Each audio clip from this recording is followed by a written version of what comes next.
Good evening, all. Ira Epstein with your financial market wrap-up. And this wrap-up is for Valentine's Day, the 14th of February, 2023, getting on to 6:50 p.m. Central Time. All right, my friends, interesting day. CPI numbers came in hotter. We know that the last jobs number came in hotter. I am of the opinion the Fed has to go further than you think. And I did see today's battleground. The battleground was so interesting. We had huge ranges in stock indices. And again, on big breaks, and we went from high to low, 700 points. This gives you an idea in the Dow, nearly 100 in the S&P. I think it was 80 some odd there. These are big moves. And I told you, you can't jump quick enough. And if you were watching when the report came out, first you went up dramatically in the stock indices, then you fell apart real fast, then you came back. That's so typical of what happens. And people get slaughtered in that. You know, you'll tell me you made money, and if you did, great. And that's what I want. I want that to happen. I can't. I don't know how to jump that fast, so I'll wait. As for where I think we're headed, I am not the bull in the stock market, stock indices. I still think that they're going to feel the pressure of the Fed staying higher and longer. Now, there's a surrogate number you want to look at, the 6-month T-bill rate, 5.0 something percent. First time it's done that in many, many years. That gives you an idea because, you know, when you look at Fed fund rates and you look at a 6-month T-bill, they're very, very similar if you've done any of your homework on it. They travel very close to each other. And that just tells me that we're going to get up here to the 5%, whatever, a quarter, half, that there'll be a number that we get. And then the Fed's going to sit and use the lag time to see how long it takes to watch paint dry, as maybe you drop down 2/8, a quarter, if you will. Maybe you're down 3/8 at a time. But do I look for big breaks in CPI? I don't. And that's because the new weighting in part, you know, rent made up half the gain. That's a lot. And I'm not convinced rents are just going to crash everywhere. It doesn't work that way. And as other expenses go up for the landlords, they pass it on. And that's going to be the issue. And housing hasn't fallen apart. You know, housing, people will tell me, oh, look at Ira, you're wrong. Look at how the housing, and they're not selling. I'm agreeing with that. But the prices aren't crashing either. Okay? The hot markets always give back the most, right? The markets that are more, hey, we don't go up 50%. We're not Florida. We're not going crazy. We're not parts of Texas. I get that. Those parts are the vulnerable parts to a large degree. And of course, the renters will step into the markets that they can't afford to buy there. Those rents won't get super cheap either. That's my take on how it is. As for the labor, you know, we still have to deal with the service labor. And I don't know, I guess I'm the only person that's not adding right. I look at how Airbnb, which took off today in the markets, up like 12% in the market afterwards, and how well they're doing with their bookings. And that's great. But that also tells me the resort business is going to be good. Everything else that uses service industries are going to be good. If people are spending money on the traveling, they're spending money on service industries. Do you disagree? How do you break the labor market on that? I'm just putting 2 and 2 together and probably getting 5. All right, when we look at the S&P, again, as I said, this market's showing no sign yet of wanting to pull back. None. I can't find one signal here, but it's also not showing any sign that it's blasting off to the upside. It's still caught in this whole area right through here. It's a big battleground. You now have a pattern of a higher high and a lower low. That makes that difficult to trade. Each time that we've come to the 18-day average, we have found support against it. Even if you were to break through this low right now, I don't know where you go because you'd have a pattern of a higher high and a lower low. And if you go up, I'll hang my hat on the fact that the bulls will have a heck of a time trying to keep this market over the upper Bollinger Band at 4203. And when I look at momentum, you've worked off an overbought condition. You talk about a confusing set of charts, and I think if you watch the different TV programs, they'll have on a bullish guy and they'll have on a bearish person right behind it.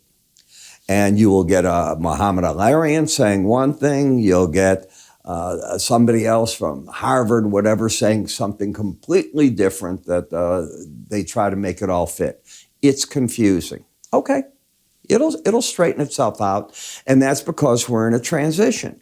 We're not at 9% inflation. We're at 6%, let's just call it that.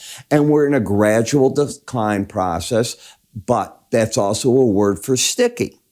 And today, the numbers were a bit of a bump up, not a bump down. I think you'd agree with that. You beat the expectations and you were higher.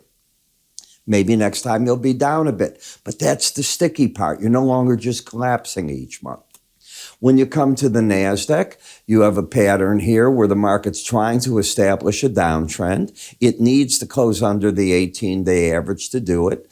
The Dow, did I not tell you I thought the traders are going to get chopped apart in this type of sideways action? Well, today you made your run at the upper Bollinger Band. If you bought it up there, you got in trouble right away. And do I think it's a lot of trouble? Yeah.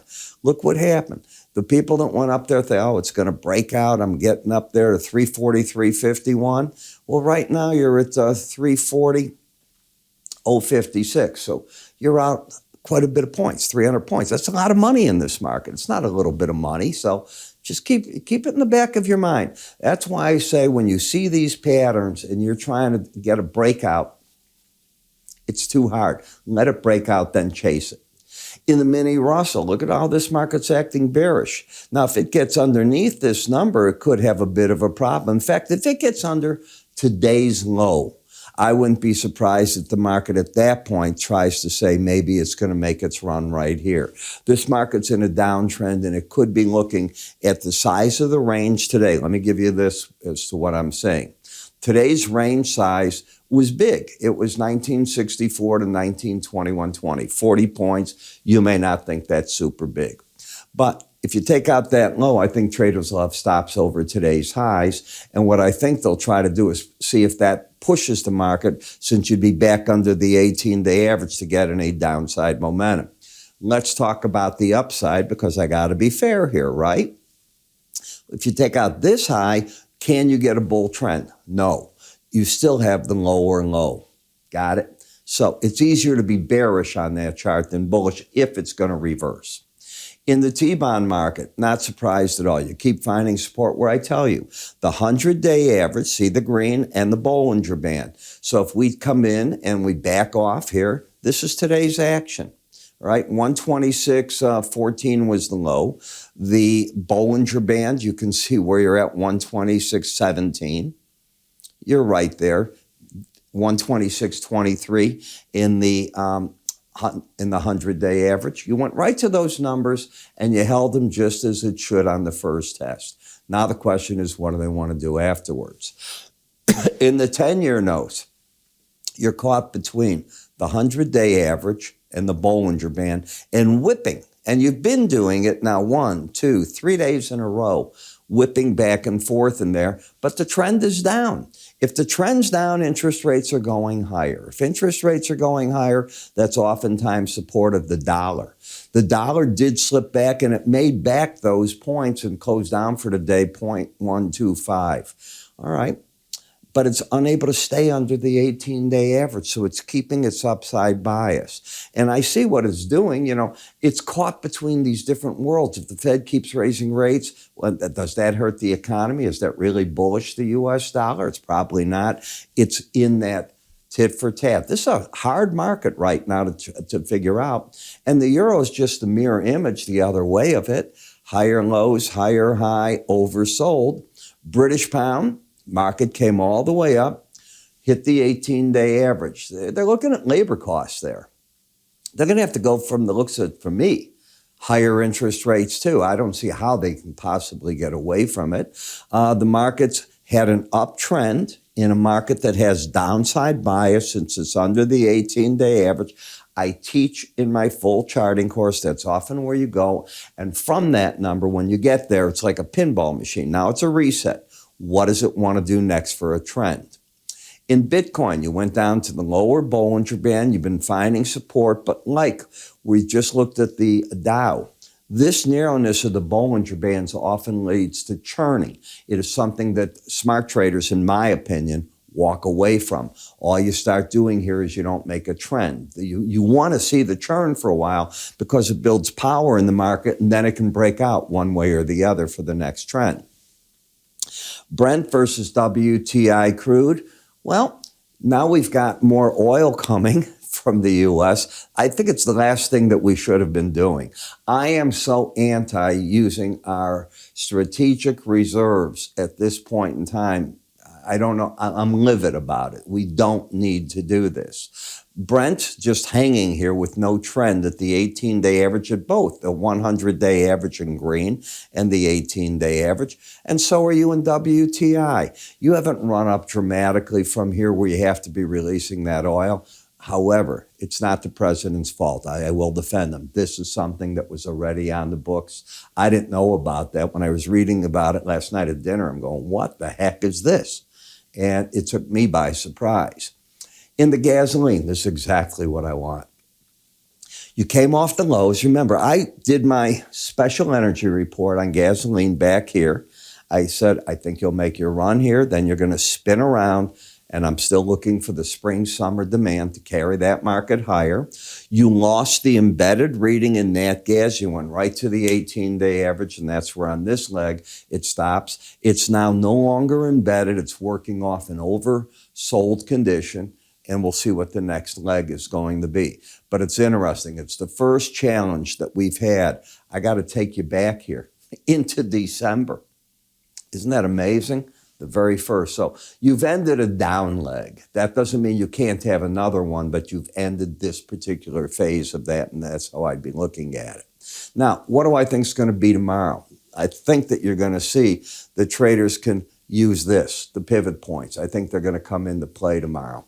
The reason is after wild days like today, the traders start trading the wings of the market, the big areas. And as they go on the big areas, you see a big area up here and down here. And what a pivot point does is it takes yesterday's range, there's a formula, it gives you the pivot point, and then sell one in this coral color, sell two in red, buy one, buy two. Then I attach to it momentum, and it becomes an entry point, a day trade tool. I use it in many different ways for the market. I am not a day trader. I don't mind telling you that. I like to put out trades that are swing trades. I'm looking for the move, just like you saw in the natural gas, how it ends a downtrend, then goes back to the 18-day average. Ideas like that. That's the way that I should phase what I like to do. So you look at it, but I have to have entry points and exit points, and they're right there. So you take stochastics, you lay it over it the way I teach stochastics, and I'll give you a free course to see it. What's it cost you? Nada. So how do you get it? You just go to our website. Under free offers, it's there. It's a video course, so I think you'll find it interesting. IraEpstein.com, free offers, or move your cursor up here, give it a click, and away you go. And of course, you can always call us. I don't want to say that. People don't like calling. Call, and they'll have it to you while you're on the phone. Take care now. I'll see you tomorrow.